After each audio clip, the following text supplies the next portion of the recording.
Hello friends, இன்றைக்கி நம்ம என்ன பார்க்க போகிறோன்னா பன்னீர் ஸ்டஃப்டு தோசை. ஸோ நார்மலாக நீங்கள் வந்து இந்த பொடி போட்டு இல்லைனா வெறும் வெங்காயம் போட்டு சாப்பிட்றதுக்கு பதிலாக இந்த மாதிரி ட்ரை பண்ணி பாருங்கள், சூப்பராக இருக்கும். அதுக்கு ஃபர்ஸ்ட் நான் வந்து ஒரு 2 வெங்காயத்தை இந்த மாதிரி குட்டி குட்டியாக கட் பண்ணி நல்லா வதக்கிக்கணும். இந்த கலர் சேஞ்ச் ஆகி கண்ணாடி பதம் வரணும். ஸோ அந்த அளவுக்கு வதக்குனதுக்கு அப்புறமா ஒரு 2 தக்காளியை கட் பண்ணி இது கூடவே சேர்த்துக்கலாம். இதையும் வந்து நல்லா வதக்கிக்கணும். கொஞ்சமாக உப்பு சேர்த்து நல்லா ஃப்ரை பண்ணிக்கோங்க. இப்போ இது கூட வந்து நம்ம மசாலாஸ்லாம் ஆட் பண்ணிக்கலாம். ஒரு 1/4 டீஸ்பூன் அளவுக்கு மஞ்சள் தூள், இதெல்லாம் மிக்ஸ் பண்ணதுக்கப்புறமா 1/4 டீஸ்பூன் அளவுக்கு மிளகாய் தூள், 1/2 டீஸ்பூன் அளவுக்கு மல்லித்தூள், கரம் மசாலா அண்ட் காஷ்மீரி தூள்.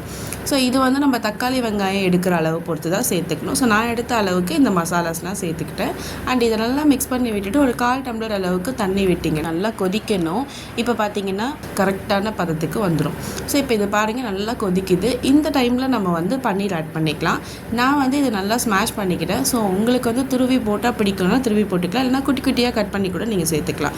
அப்படி இல்லைனா மஷ்ரூம்ஸ் கூட சேர்த்துக்கலாம்.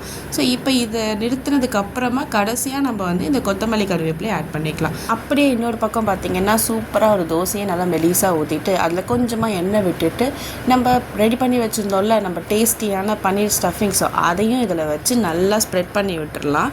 இது வந்து ரொம்ப டேஸ்ட்டாக இருக்கும், சூப்பராக இருக்கும். அண்ட் தோசையுமே நல்லா கோல்டன் ப்ரௌனாக நல்லா கிறிஸ்பியாக சூப்பராக வரும். இந்த மாதிரி நீங்கள் ட்ரை பண்ணி பாருங்கள். உங்கள் வீட்டில் குழந்தைங்க சாப்பிட மாட்டேன்னு சொன்னால் கூட இதை கண்டிப்பாக சாப்பிடுவாங்க. உங்களுக்கு வேணும்னா நீங்கள் சீஸ் கூட இதில் வச்சுக்கலாம். அது இன்னுமே சூப்பராக டேஸ்ட்டாக இருக்கும். இப்போ பார்த்தீங்கன்னா நல்லா கோல்டன் ப்ரௌனாக நல்லா கிறிஸ்பியாக உள்ள சாஃப்டாக அந்த பன்னீர் ஸ்டஃபிங்கோட அவ்வளோ சூப்பராக இருக்கும். நான் உங்களுக்கு புட்டு காமிக்கிறேன். அவ்வளோ ஹெல்த்தியும் கூட பன்னீர். இதே மாதிரி நீங்களும் ட்ரை பண்ணி பார்த்துட்டு எப்படி வந்துச்சுன்னு கமெண்ட் பண்ணுங்கள். அண்ட் லைக் பண்ணுங்கள், ஷேர் பண்ணுங்கள், மறக்காமல் சப்ஸ்கிரைப் பண்ணுங்கள். டடா பாய்.